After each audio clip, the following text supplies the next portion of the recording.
Welcome, gentle traveler, to a place where dreams are woven from starlight and ancient whispers.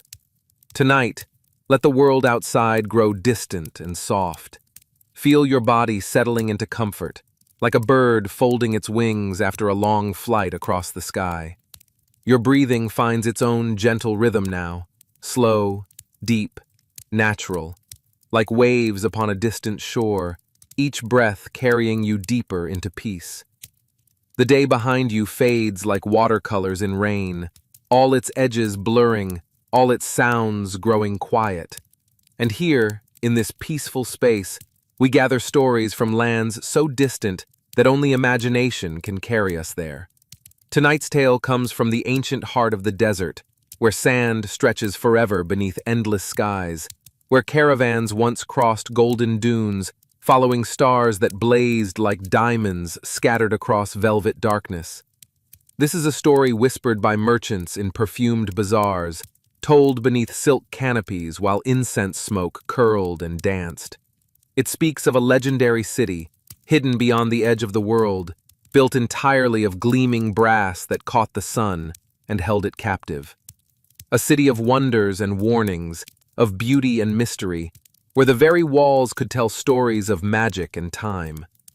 Let yourself drift now, like a traveler on a gentle camel, swaying across dunes that rise and fall like breathing, each footfall soft, each moment carrying you further into story, further into rest. Demolished in the golden age of Baghdad, when the caliph's court shone with wisdom and wonder, there lived a commander of the faithful whose curiosity knew no bounds. His palace rose with minarets that pierced the clouds, its gardens filled with fountains that sang day and night, its libraries holding scrolls from every corner of the earth. But for all his treasures, the caliph's mind forever wandered to tales told by travelers, stories of distant lands, magical creatures, and cities that existed beyond the maps of ordinary men. One evening, as the sun melted into the horizon like honey spreading across the sky, the caliph sat with his viziers and scholars in a chamber cooled by silk fans. The air smelled of rosewater and sandalwood. Light from oil lamps danced across walls decorated with intricate patterns that seemed to breathe and shift in the gentle glow. A merchant had arrived that day from the farthest reaches of the desert, his face weathered by sun and wind, his eyes holding the depth of one who has seen wonders. He spoke of legends whispered around caravan fires, tales of a city of brass, built by jinn in the time before time, a place where copper turned to gold in the sunlight, where bottles contained spirits of unimaginable power, where fountains flowed with waters that never ran dry. The caliph leaned forward, his heart quickening with wonder. "Tell me," he said softly, his voice like silk moving across water. "Tell me everything you know of this city." The merchant's words painted pictures in the perfumed air.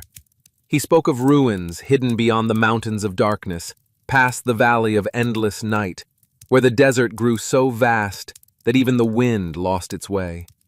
The city was said to contain vessels sealed with Solomon's seal, bronze bottles containing gin of immeasurable power, captured there by the wise king centuries before the world grew old. As the merchant spoke, the caliph felt something stirring in his soul, a longing as old as curiosity itself, the desire to see with his own eyes what others only dreamed. When the merchant finished, leaving silence hanging like incense smoke, the caliph turned to his most trusted advisor, the wise Talib ibn Sal. "We must find this city," the caliph said gently, his decision settling like dew upon morning flowers. "We must see if these wonders truly exist beyond the edge of our maps." Talib ibn Sal, whose beard was white as desert salt and whose eyes held the calm of deep water, nodded slowly.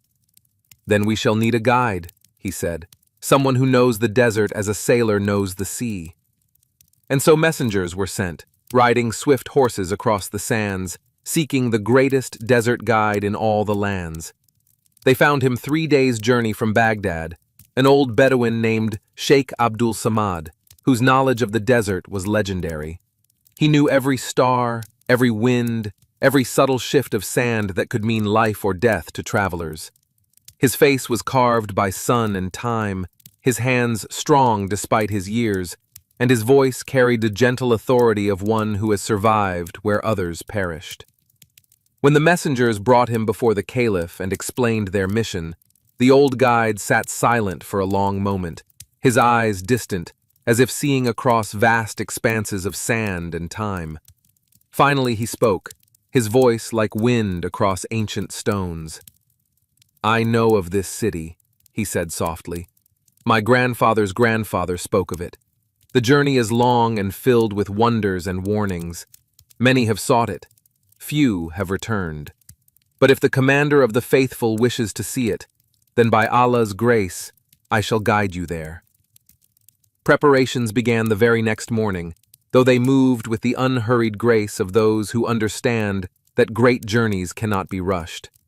Camels were chosen, the strongest, most patient creatures, with eyes like pools of desert darkness and gaits that could carry riders across impossible distances.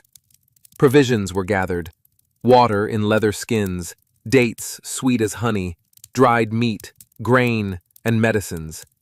Tents of finest fabric were rolled and tied, along with carpets to lay upon the sand, cushions for comfort, and braziers for warmth when desert nights grew cold as starlight.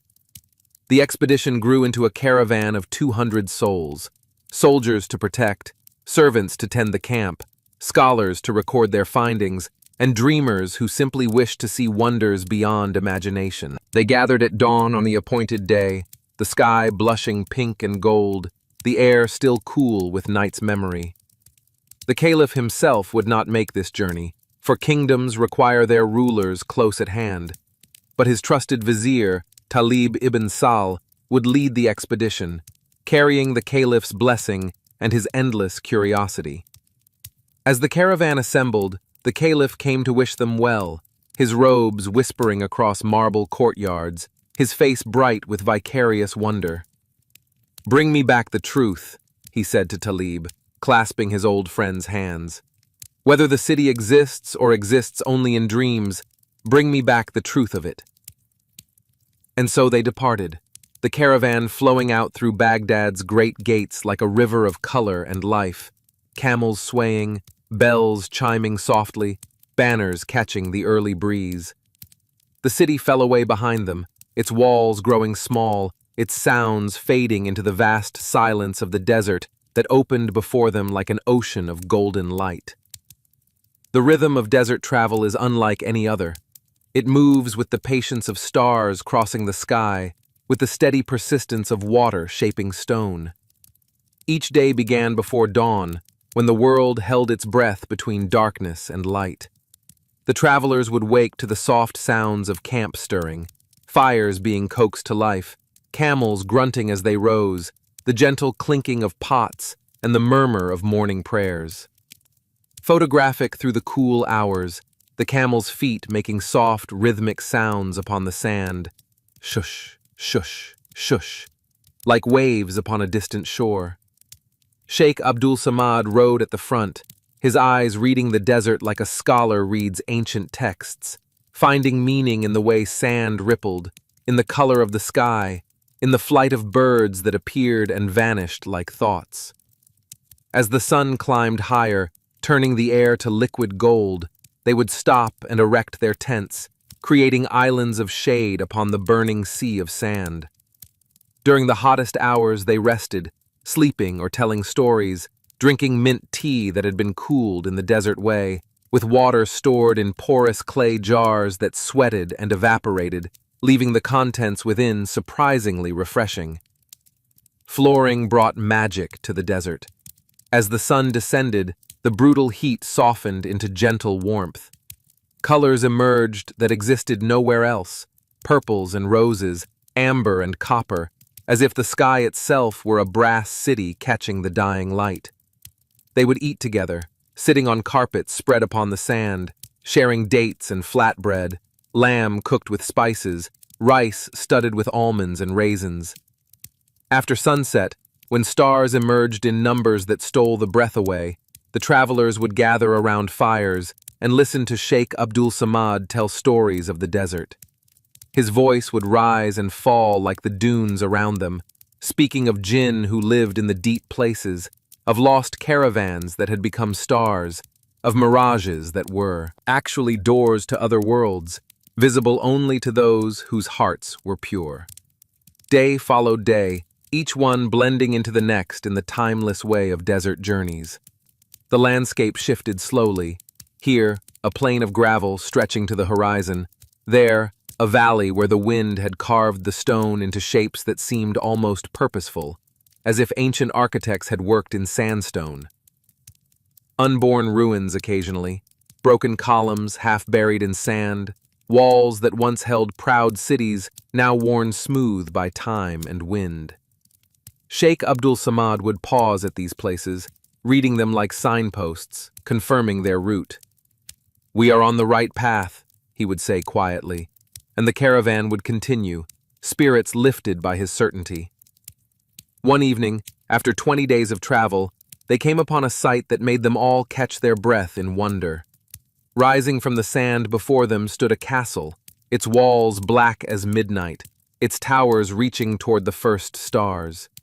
It appeared suddenly, as if the desert had parted like a curtain to reveal this impossible structure.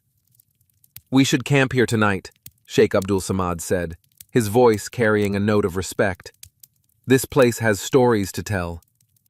As camp was made in the castle's shadow, Talib ibn Sal and a few companions approached the great doors, which stood open like a mouth frozen mid-speech. Inside, silence hung thick as velvet.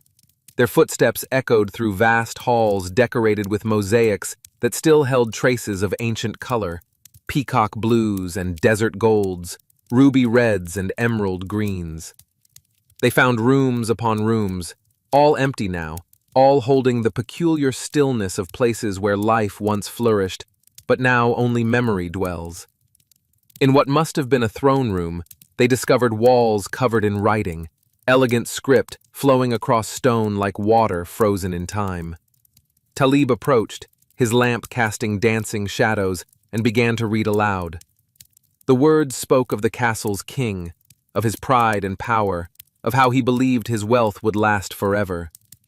But time proved otherwise. The writing ended with a warning, gentle as a whisper. "Take heed, you who read these words. All glory fades like flowers in the desert. Only the mercy of Allah endures forever." The words settled over them like dust. When they returned to camp and shared what they had found, the travelers grew quiet, each lost in their own thoughts. That night, the stars seemed brighter somehow, and the wind across the ruins sang a song of impermanence and beauty intertwined.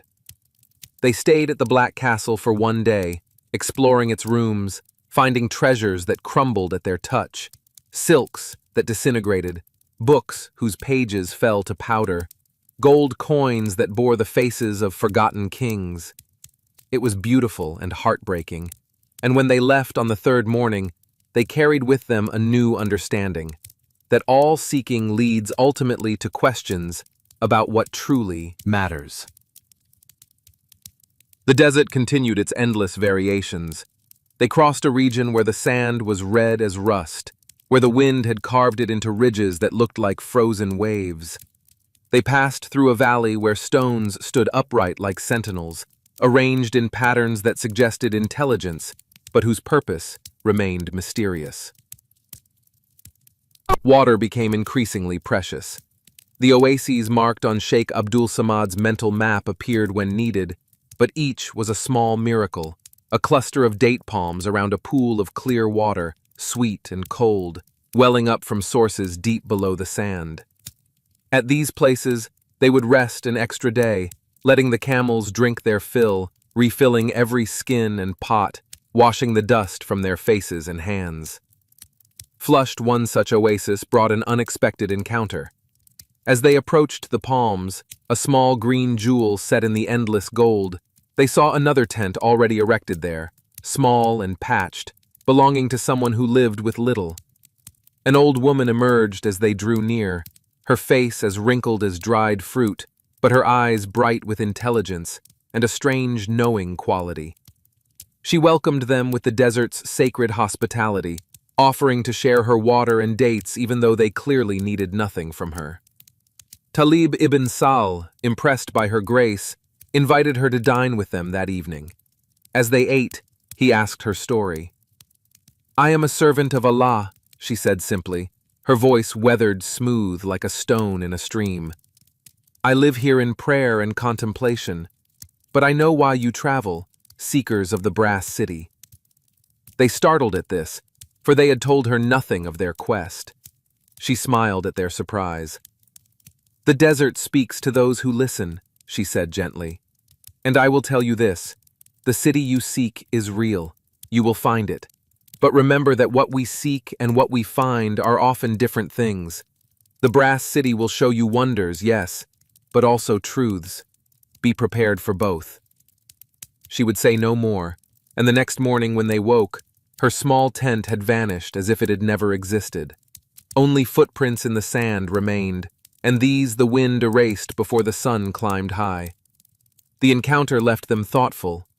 That night, around their fire, they spoke of what they hoped to find: the sealed bottles containing gin, the fountains of eternal water, the buildings that never tarnished, the treasures beyond counting. But beneath the excitement, a new current ran, a quiet wondering about the old woman's words, about the difference between seeking and finding. As the journey continued, the landscape grew increasingly strange.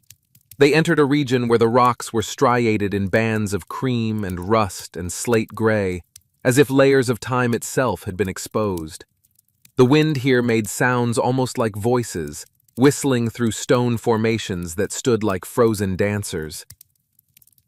Then came the day, morning of their 40th, since leaving Baghdad, when Sheikh Abdul Samad suddenly stopped his camel and stood in his stirrups, shading his eyes against the sun, looking toward the horizon with an intensity that made everyone fall silent. "There," he said softly, pointing toward what appeared to be a shimmer of heat, a distortion in the air. "The mountains of darkness. Beyond them lies the city of brass."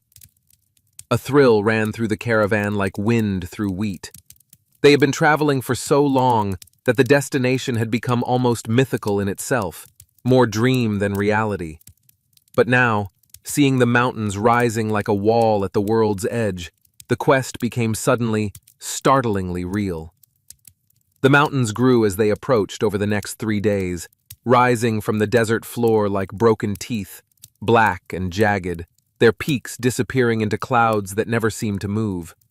The closer they came, the more oppressive the mountains felt.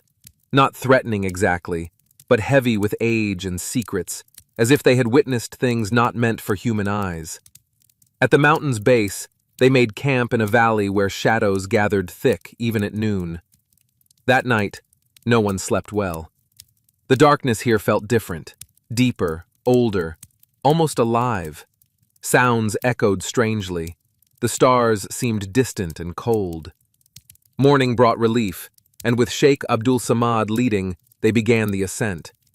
The pass through the mountains was narrow, forcing them into single file, camels picking their way carefully over stones that rang like metal under their hooves. The walls on either side rose sheer and black, and the sky above became a ribbon of light growing slowly narrower. For 2 days they climbed and wound through those mountains, seeing no living thing, no bird, no lizard, no insect, not even a blade of grass. It was a landscape of stone and shadow, and they moved through it with hushed voices, as if speaking too loudly might cause the walls to collapse. Then, on the afternoon of the second day in the mountains, they rounded a curve and stopped.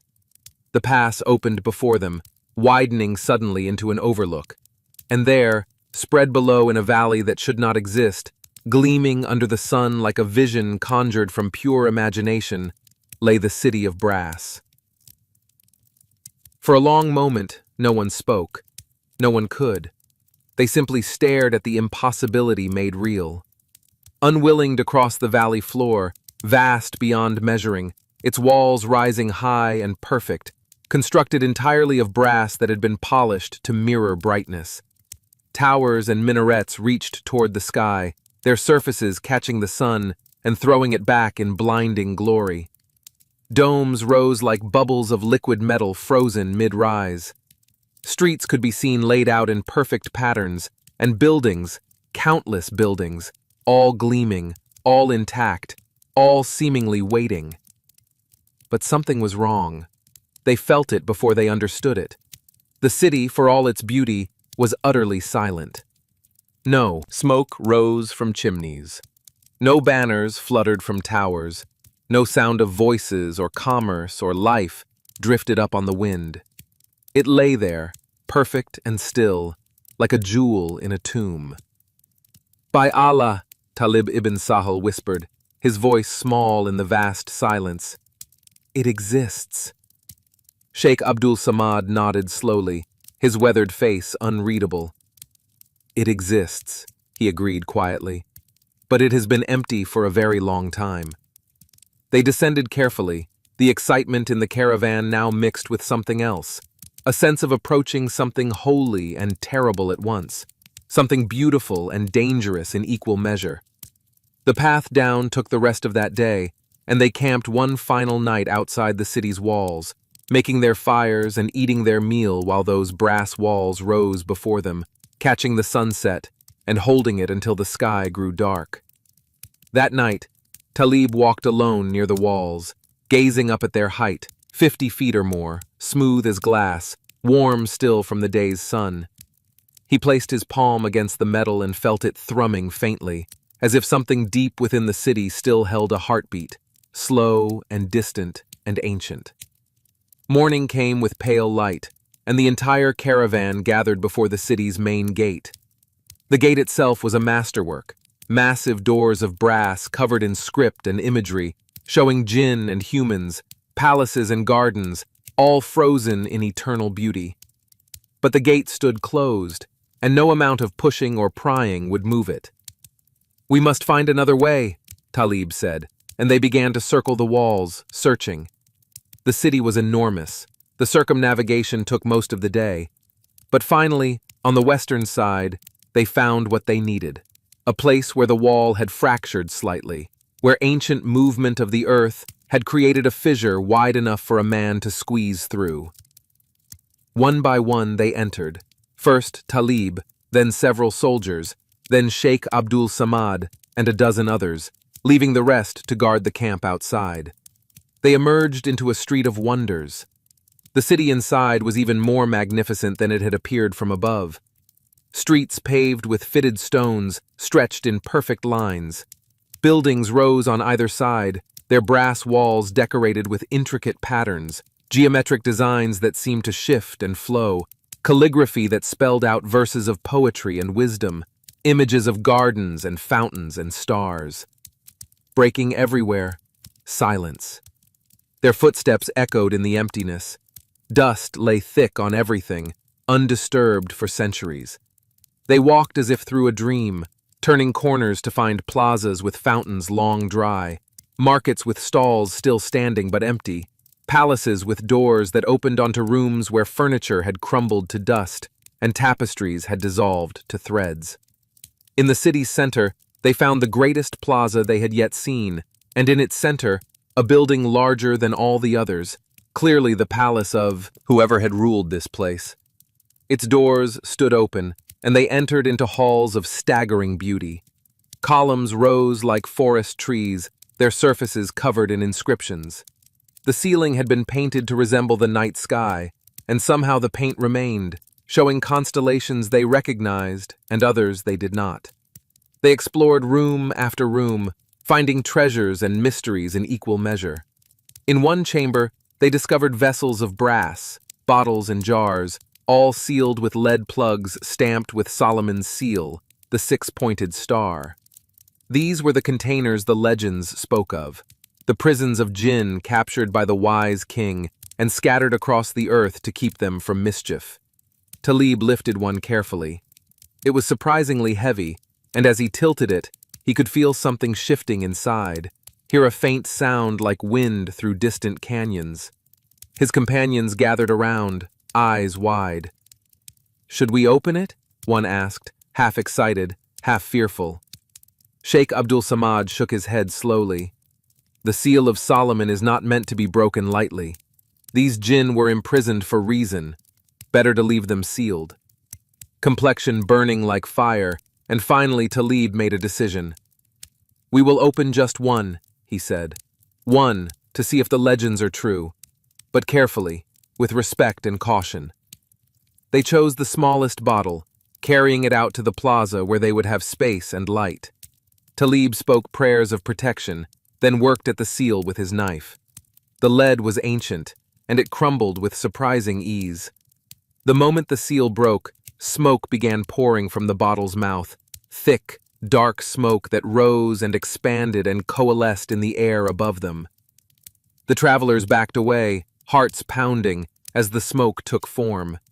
It shaped itself into something vast, a jinn, a being of power and presence, its body like solidified smoke, its eyes like embers in a dying fire. It towered over them, 15 feet tall, and for a terrible moment they thought it would destroy them all.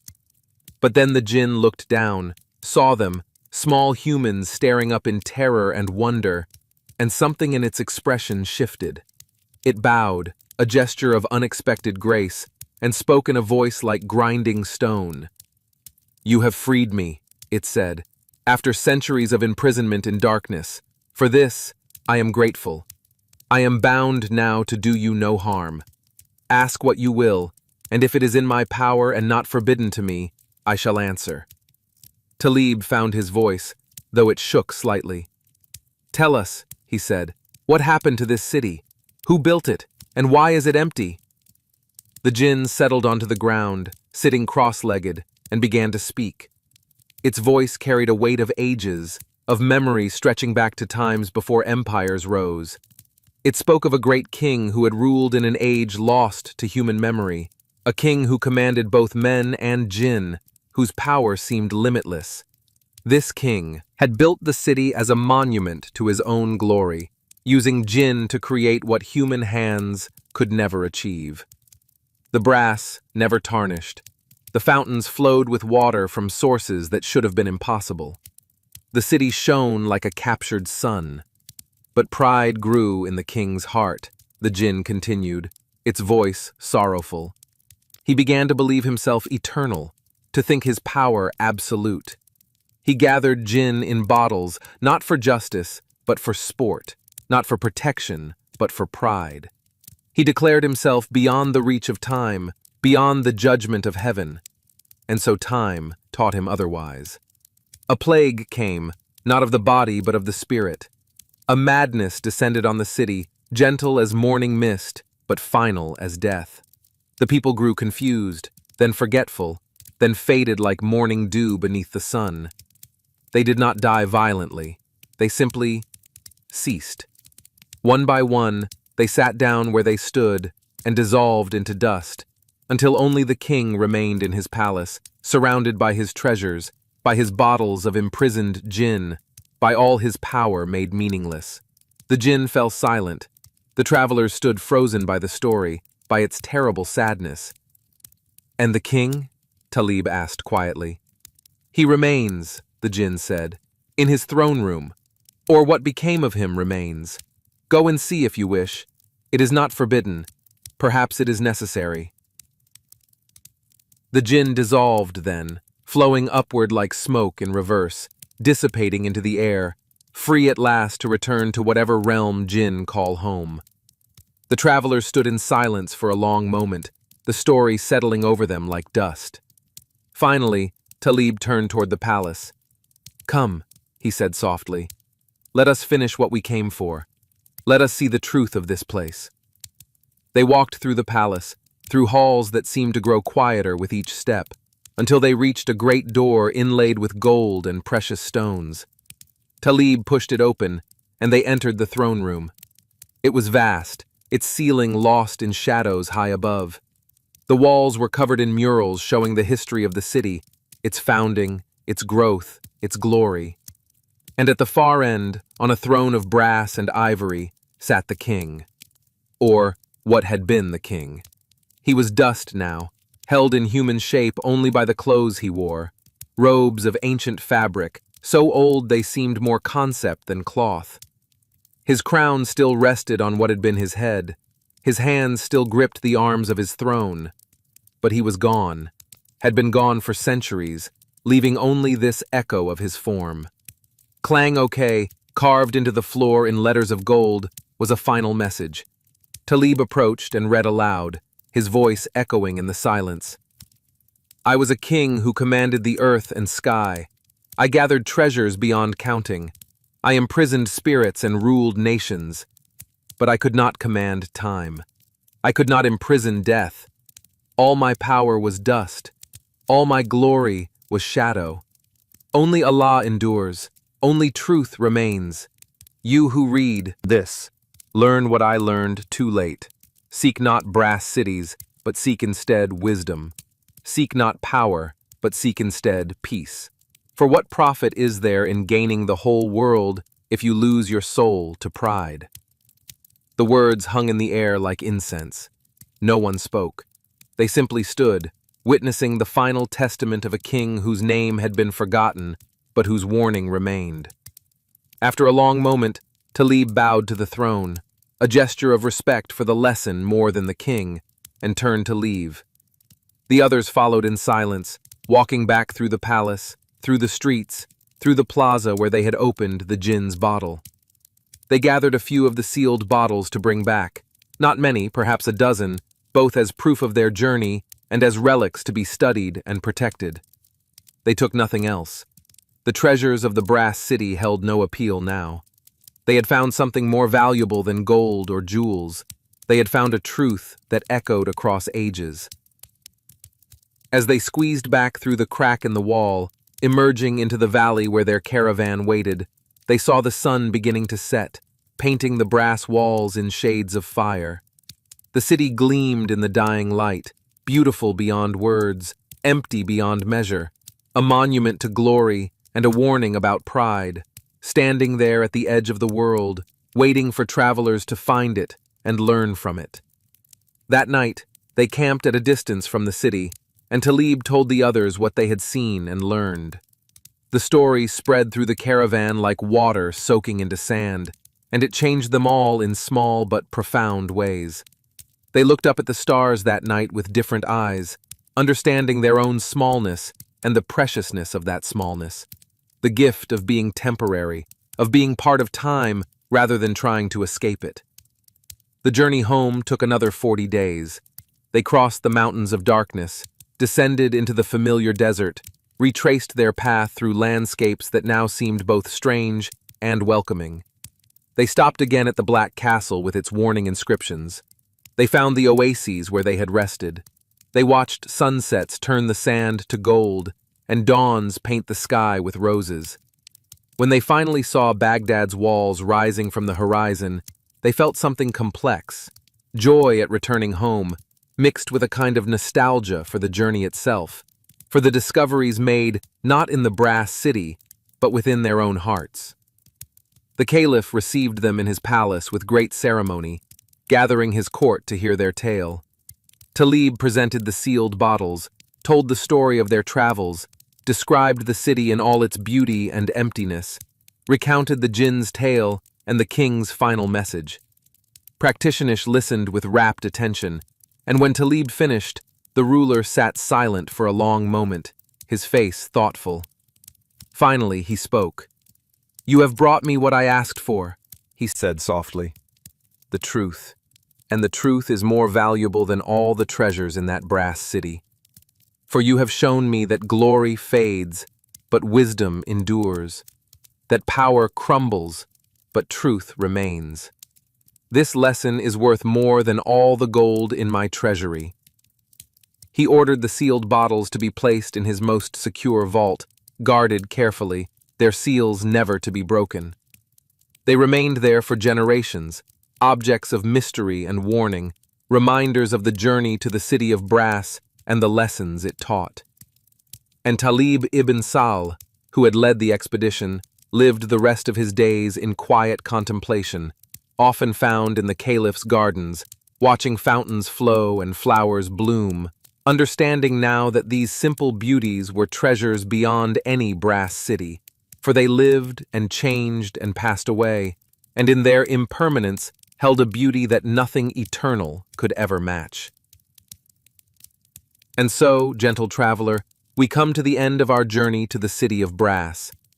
We have traveled far together, across deserts of sand and deserts of time, through mountains of darkness and valleys of revelation. We have seen wonders built by jinn and witnessed the dust of kings. We have learned that all things pass, all glory fades, and in that passing lies a truth more valuable than any treasure.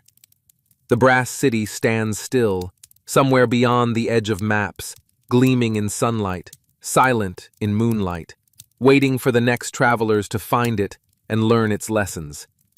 Its walls do not crumble because they were built by magic, but their perfection is also their sadness. They cannot change, cannot grow, cannot live. They can only endure, beautiful and alone, at the world's edge. But you, dear listener, you are not brass. You are alive, warm, breathing, part of time's great river. You change with each day, grow with each year, learn with each experience. And this is no curse, but a blessing, no weakness, but a strength. For it is the temporary that holds meaning, the changing that holds beauty, the mortal that holds grace. As you rest now, let the story settle gently around you like a soft blanket. Feel your breathing slow and deepen, each inhale bringing peace, each exhale releasing the day's concerns. Your body grows heavy, pleasantly heavy, sinking into comfort like a traveler finally resting after a long journey. Your muscles soften, your thoughts quiet, your mind drifts like sand flowing in gentle currents. Imagine yourself lying under a canopy of stars, the same stars that guided Talib's caravan across the desert. They burn above you, ancient and patient, their light traveling across unimaginable distances to reach your eyes. You are connected to everything, to the past where travelers once crossed the sand, to the present where you rest peacefully, to the future that will unfold like dawn across dunes. Let go now of the need to hold things. The brass city tried to hold time and failed. The king tried to hold power and crumbled to dust. But you, wise traveler, you can simply let things flow through you, experiences, moments, stories, letting them change you without needing to possess them, letting them teach you without needing to control them. Your eyelids grow heavy, so heavy, as if the weight of the journey has settled into them, as if they carry the pleasant tiredness of miles traveled and sights seen. It becomes easier to let them stay closed, to stop fighting the gentle pull of sleep that calls to you like the wind calls to sand, like the stars call to travelers, like home calls to wanderers. Feel your body relaxing in waves, starting from your toes. Let them soften and still. Your feet, which carried you through the story, now rest completely, all tension flowing out of them like water into thirsty sand. Your legs, heavy and peaceful, sinking deeper into rest with each slow breath. Your hips and lower back, releasing, softening, all tightness melting away like ice in sun. Your stomach rises and falls with your breathing, each breath slower than the last, each breath carrying you deeper into peace. Your chest expands and settles, like waves upon a shore, rhythmic and eternal and soothing. Your shoulders drop, all burden sliding away, all worry evaporating like morning dew. Your arms lie heavy and warm, your hands open and relaxed, no longer needing to grasp or hold. Your neck softens, your jaw unclenches, your face becomes smooth, as if all the concerns of the day have been gently erased, leaving only peace, only calm, only the sweet approach of sleep. Your mind drifts now like a traveler between waking and dreaming, in that soft space where stories live, where brass cities gleam, where journeys unfold beneath stars. Thoughts come and go like travelers passing through a caravanserai. You watch them arrive and watch them depart without needing to follow any of them. You simply rest in the space between, the peaceful space, the quiet space. This threshold between day and night, between waking and sleeping, is a sacred place. It asks nothing of you. It demands no action, no decision, no effort. Here, you can simply exist, simply breathe, simply be. The weight of consciousness grows lighter with each passing moment, like a heavy cloak slipping from your shoulders, pooling softly on the ground behind you. In the desert at night, vast and cool and gentle, a soft wind blows across the sand, making it whisper and shift. The stars above are so numerous they seem like another kind of sand, a celestial desert inverted, stretching into forever. You lie upon a carpet under those stars, wrapped in soft blankets, warm and safe and completely at peace. Not too cool. The blankets around you hold just the right weight, pressing gently against your body like a tender embrace. The carpet beneath you is woven with intricate patterns in deep blues and rich golds, but you need not see them to feel their beauty supporting you, cradling you in their ancient design. Above you, the Milky Way streams across the darkness like a river of light, like spilled cream, like a road made of distant suns. Each star pulses with its own rhythm, its own heartbeat, and together they create a symphony of light so subtle, so peaceful, that it seems to slow your own heartbeat, to deepen your own breath, to lull you deeper into rest. The behind you fades like footprints in sand. The wind erases them gently, completely, leaving only smooth surface, only peace. Every worry you carried melts away. Every task you completed dissolves. Every word you spoke, every thought you thought, every movement you made, all of it softens and blurs, becoming less distinct, less important, less real. What seemed urgent this morning now seems distant, like something that happened long ago, or perhaps to someone else entirely. The concerns that occupied your mind drift away like desert dust on the wind, scattering, dispersing, vanishing into the vast night air. Tomorrow has not yet arrived. It waits beyond the horizon like a city not yet discovered. It will be there when you need it, with its own gifts and challenges, its own moments and miracles. But it does not need you now. Nothing needs you now.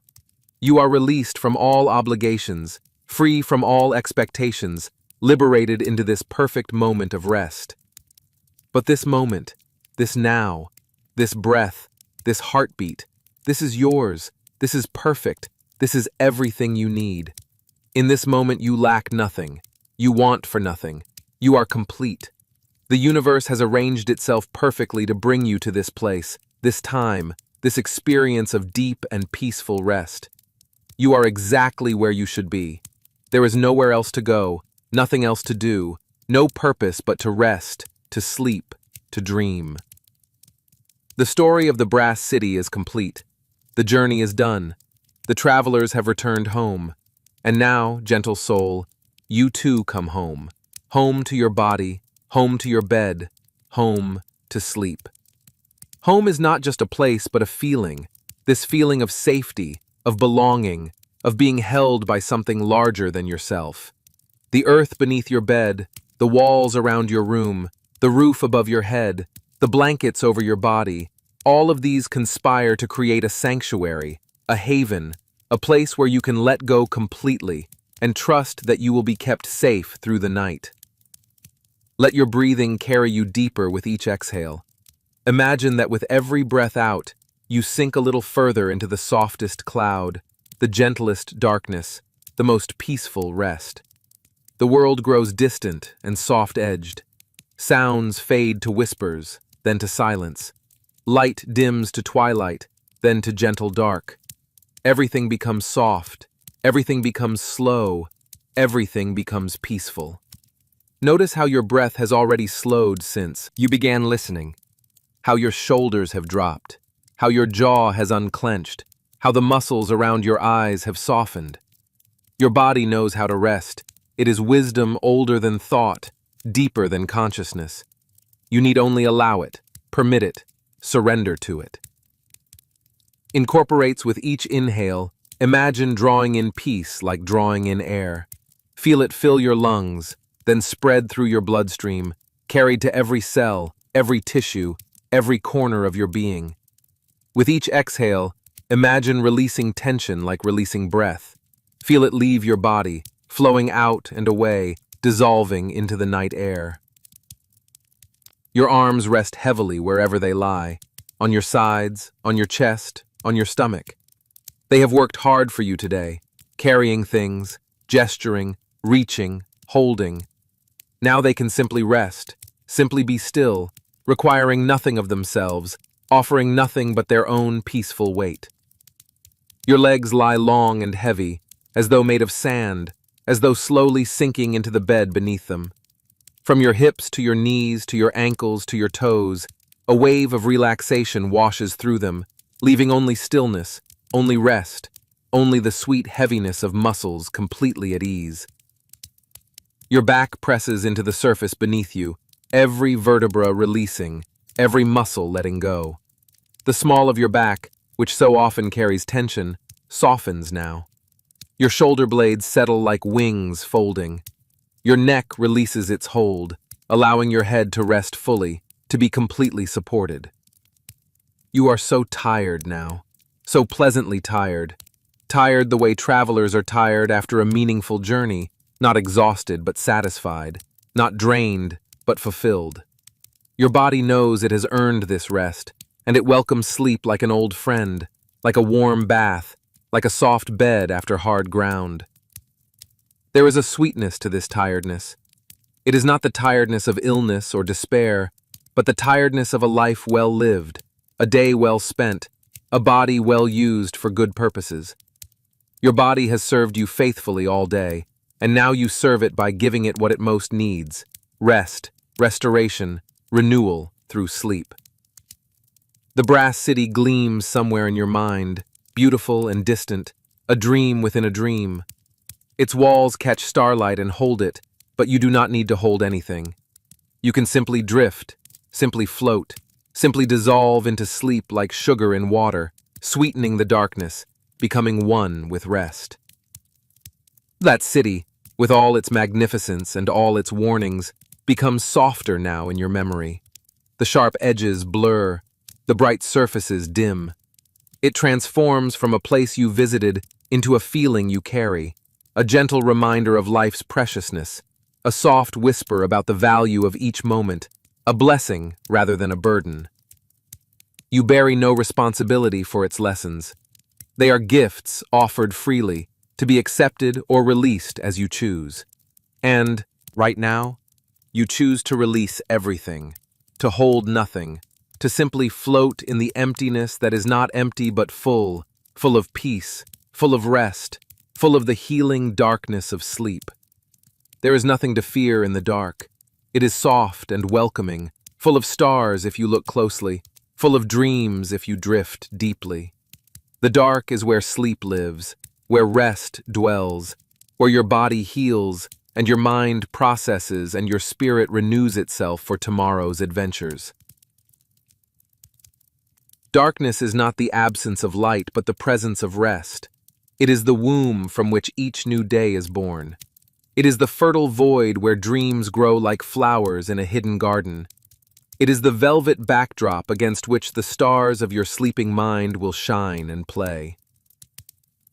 In the darkness, you are safe. In the darkness, you are held.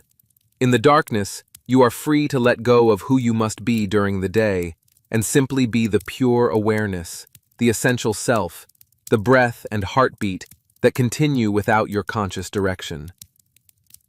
The darkness asks nothing of you. It judges nothing. It simply wraps around you like the softest blanket, the gentlest embrace, the most tender support. It is patient and timeless, eternal and kind, waiting to receive you fully into its rest. But tomorrow is far away. Tomorrow is beyond mountains of darkness, across deserts of time. Right now, there is only this softness, this quiet, this peace, this breath, slower than the last, this heartbeat, steady as a camel's footfall across sand. This letting go, this surrendering to sleep, this sweet dissolution into rest. Each second that passes carries you deeper into rest. Each moment that unfolds brings you closer to sleep. Time itself seems to slow, to thicken like honey, to stretch like taffy, creating a space vast enough to hold all the rest you need, all the sleep you deserve, all the healing you require. There is no hurry, there is no rush. Sleep will come in its own time, and that time is soon, is near, is already approaching like a gentle tide, rising slowly, inevitably, ready to lift you and carry you into its depths. You are safe, you are warm, you are loved by the universe that made you, by the world that holds you, by the bed that supports you, by the darkness that welcomes you. You are exactly where you belong, doing exactly what you should be doing, resting, releasing, relaxing into sleep. The universe breathed you into existence, and now it breathes you into rest. The same force that made the stars and carved the canyons and filled the oceans now cradles you in sleep. You are part of something so vast, so ancient, so wise, that you need never fear, never worry, never doubt that you are held and kept and treasured. You belong here. You belong in this moment, in this body, in this bed, in this perfect now. Your existence is not accidental but essential. You are a necessary note in the universe's song, vital thread in reality's tapestry, a precious drop in the ocean of being. And because you are loved, because you are held, because you belong, you can rest completely. You can release your grip on consciousness. You can stop trying to control or manage or direct. You can surrender to the great letting go that is sleep, trusting that you will be preserved, protected, renewed through the night. The story ends, but you continue. The brass city remains, but you move on. The king turned to dust, but you are alive, breathing, dreaming.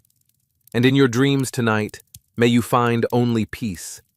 May you wander through gardens where fountains flow eternally, through markets full of wonder, through deserts painted in gold by sunset, through cities that never fade because they exist only in the realm of dream, where all things are possible and nothing ever ends badly.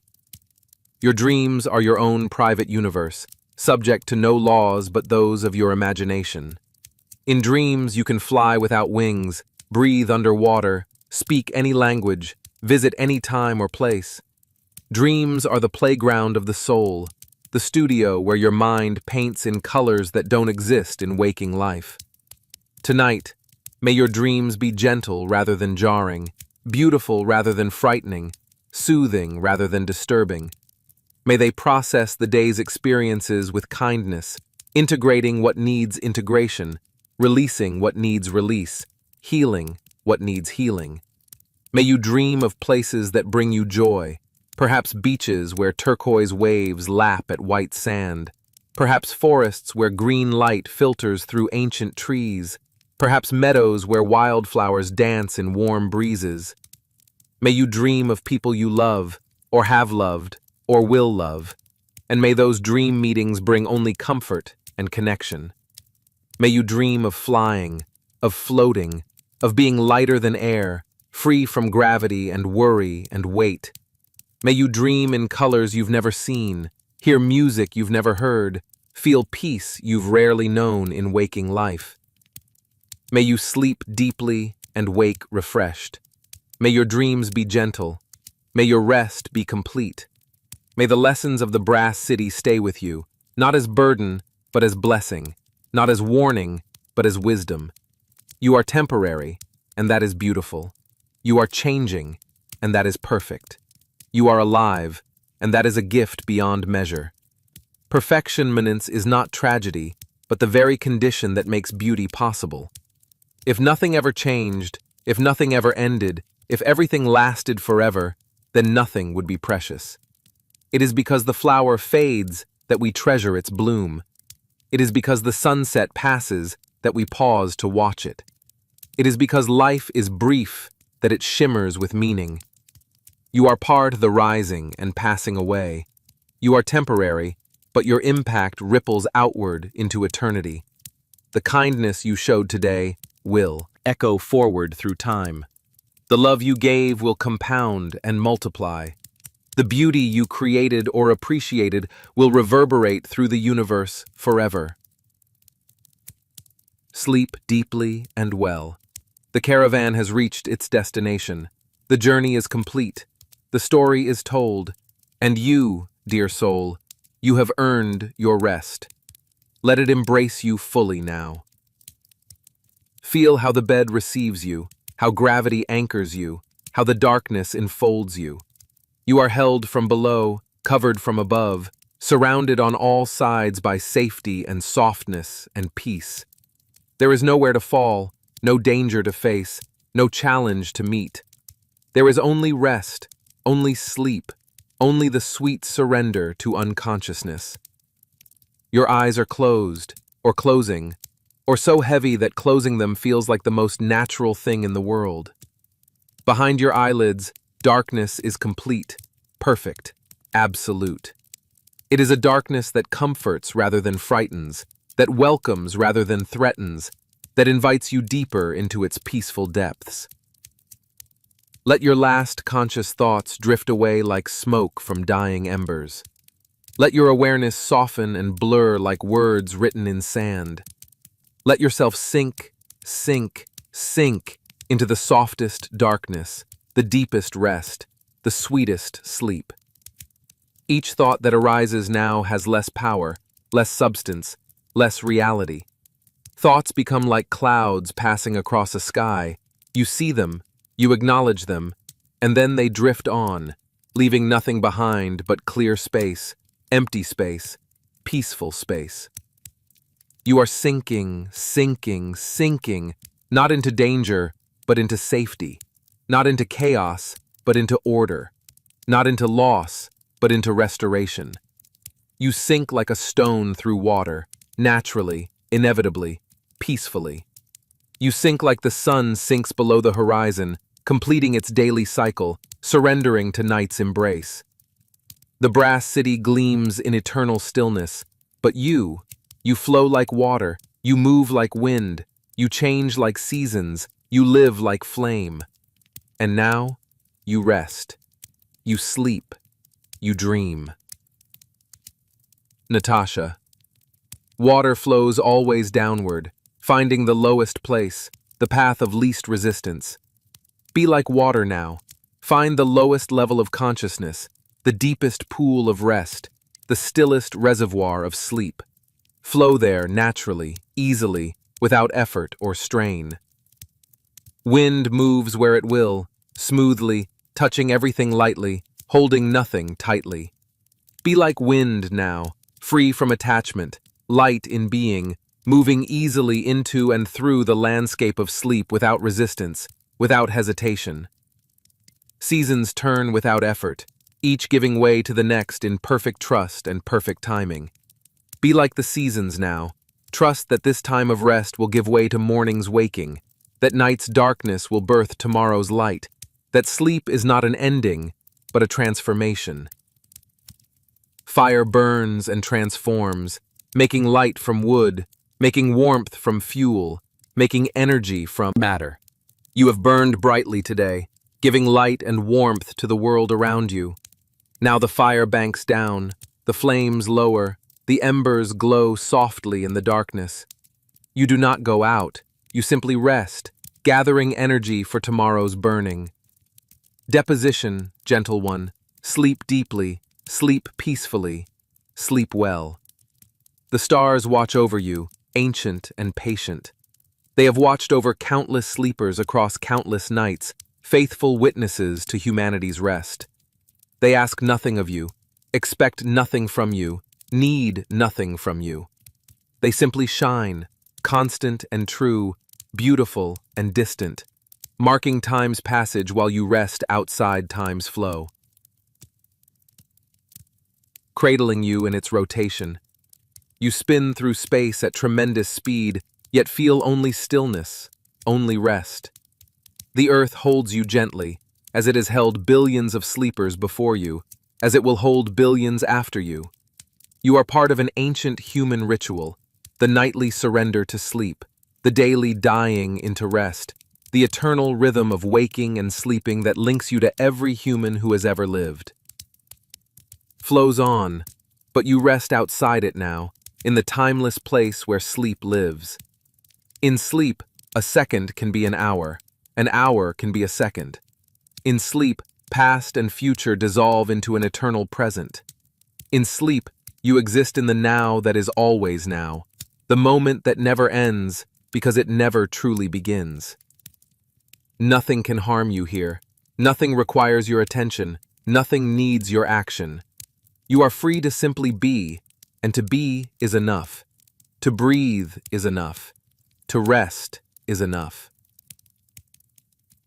Your breath continues, automatic and perfect, your body's wisdom keeping you alive without your conscious participation.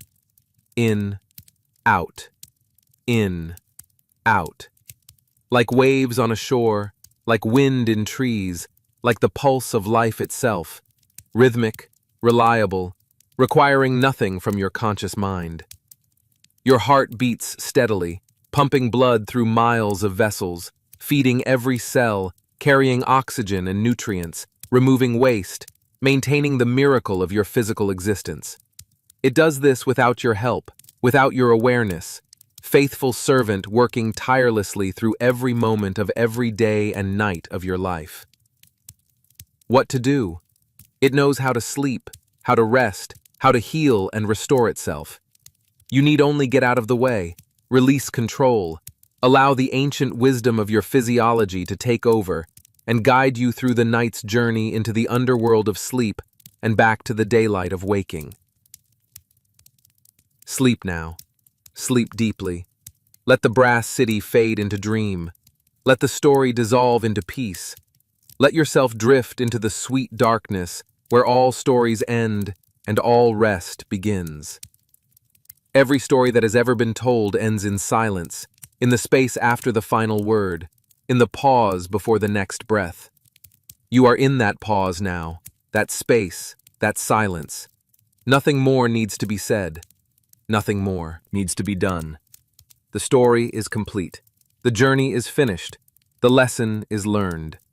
And now there is only sleep, only rest, only the soft descent into unconsciousness, into dreams, into the healing darkness where your body and mind restore themselves for tomorrow's adventures. Sleep. Staffing. Sleep. The word itself becomes a mantra, a prayer, a lullaby. Sleep. Feel how the word softens you, how it sinks into your consciousness like rain into parched earth, how it spreads through your awareness like ink through water, coloring everything with rest, with peace, with the sweet promise of dreams. You are already sleeping, or nearly sleeping, or so close to sleep that the boundary between waking and sleeping has become invisible, has dissolved, has disappeared into the gentle twilight of approaching unconsciousness. Your breath is so slow now, so deep, so peaceful. Each inhale fills you with rest. Each exhale releases you further into sleep. The rhythm lulls you, rocks you, carries you gently down, down, down into the depths where dreams wait to greet you, where rest waits to restore you, where sleep waits to renew you. You may already part of your dream. Perhaps the brass city was a dream. Perhaps everything is a dream and only sleep is real. It doesn't matter. What matters is that you rest, that you let go, that you surrender completely to this moment and this peace. Let the last threads of consciousness unspool, unravel, dissolve. Let awareness dim like a lamp running out of oil, fading gradually, gently, until only darkness remains, the healing darkness, the peaceful darkness, the blessed darkness of deep sleep. You are sleeping now, or about to sleep, or already dreaming that you are listening to these words. It's all the same, all part of the continuum of consciousness that shifts and flows between waking and sleeping, between awareness and oblivion, between day and night. The brass city is forgotten now, or remembered only as a dream remembers waking life, dimly, softly, without urgency or significance. The travelers have become dreams. The king is a wisp of thought. The warning is a whisper. Nothing remains but peace, rest, sleep. Your body lies heavy and still. Your breath flows gentle and slow. Your mind drifts in the space beyond thought, beyond word, beyond image. You are pure consciousness now, awareness without object, being without doing, existing without effort. And even that consciousness is fading, dimming, dissolving into the greater darkness of sleep. Soon there will be only dreams, or the dreamless void beyond dreams, or the deep, restorative nothingness where the body heals and the mind renews itself for another day of living. Sleeply now, completely now, totally now. Let everything go, let everything fade, let everything dissolve into the vast, peaceful, endless ocean of sleep. You are safe, you are held, you are sleeping. Sleep. Sexually. Cancel. Sleep. Withstanding. And in the last moment before consciousness disappears entirely, before you sink below the surface of awareness into the depths of true sleep, know that you are blessed. Know that you are loved. Know that you will wake refreshed, renewed, ready for tomorrow's journey. But tomorrow is far away. Now there is only sleep. Deep, peaceful, healing sleep. Sleep.